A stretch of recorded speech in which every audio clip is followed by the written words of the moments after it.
America Israel ಜಂಟಿ ದಾಳಿಯಲ್ಲಿ Iran supreme leader ಸಾವು ವಿಚಾರ ಮೈಸೂರು ಪಿರಿಯಾಪಟ್ಟಣದಲ್ಲಿ ಆಕ್ರೋಶ.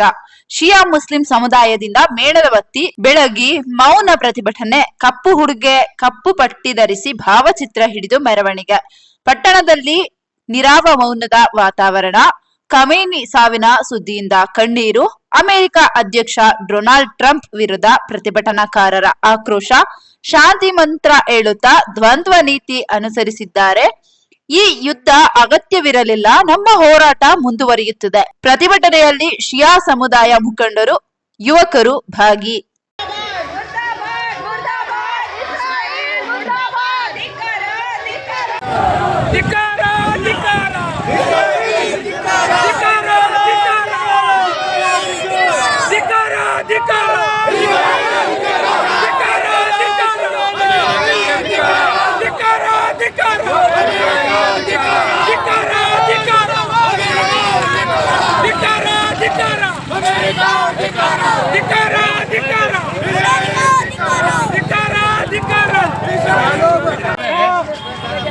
ನಮ್ಮ ಧರ್ಮಗುರುಗಳಾದ ಸೈಯದ್ ಆಯತುಲ್ಲಾ ಖಾಮಿನಿ ಅವರ ಹತ್ಯೆ.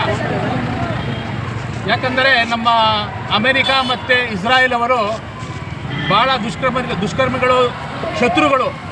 ಅವರು ನಮ್ಮ ಗುರುಗಳಾದ ಸೈಯದ್ ಖಾಮಿನಿ ಅವರಿಗೆ ಕೊಂದಿದ್ದಾರೆ, ಹತ್ಯೆ ಮಾಡಿದ್ದಾರೆ. ಅದರ ಪರವಾಗಿ ನಾವೆಲ್ಲರೂ ಒಂದು ಪ್ರೊಸೆಷನನ್ನು, ಮೌನಾಚರಣೆಯನ್ನು ಮಾಡ್ತಾ ಇದ್ದೀವಿ. ಜೈ ಹಿಂದ್, ಜೈ ಕರ್ನಾಟಕ ಮಾತೆ. ನಮ್ಮ ಹೆಸರು ಮೀರ್ ಕಿಫಾಯತ್ ಅಲಿ, ಶಿಯಾ ಸಮುದಾಯದ ಅಧ್ಯಕ್ಷರು.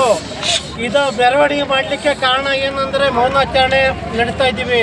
ಶಿಯಾ ಸಮುದಾಯದ ಆಯತುಲ್ಲಾ ಖಾಮಿನಿ ಅವರು, ನಮ್ಮ ಧರ್ಮಗುರು ಆದಂತಹ ಆಯತುಲ್ಲಾ ಖಾಮಿನಿ ಅವರು ಇವತ್ತು ಮರಣ ಹೊಂದಿದ್ದಾರೆ.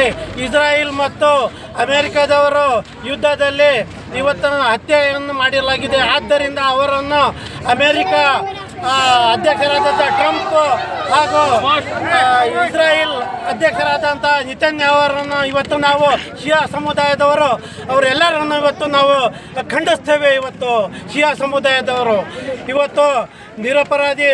ಇವತ್ತು ಆಯತುಲ್ಲಾ ಖಾಮಿನಿ ಅವರ ಧರ್ಮಗುರುದಂತಹ ಇವತ್ತು ಶಿಯಾ ಸಮುದಾಯಕ್ಕೆ ಇವತ್ತು ಅನ್ಯಾಯ ಆಗಿದೆ. ಇವತ್ತು ದೇಶಕ್ಕೆ ಇವತ್ತು ಅನ್ಯಾಯ ಆಗಿದೆ. ಇವತ್ತು ಟ್ರಂಪ್ ಹಾಗೂ ಈ ಇಸ್ರಾಯೇಲ್ ಅವರನ್ನು ನಾವು ಶಿಯಾ ಸಮುದಾಯದವರು ಹಾಗೂ ಸುನ್ನಿ ಸಮುದಾಯದವರೆಲ್ಲ ಸೇರಿ ಇವತ್ತು ಅವ್ರಿಗೆಲ್ಲರಿಗೂ ಖಂಡನೆಯನ್ನು ಮಾಡ್ತಾ ಇದ್ದೇವೆ, ಧಿಕ್ಕರಿಸುತ್ತಿದ್ದೇವೆ.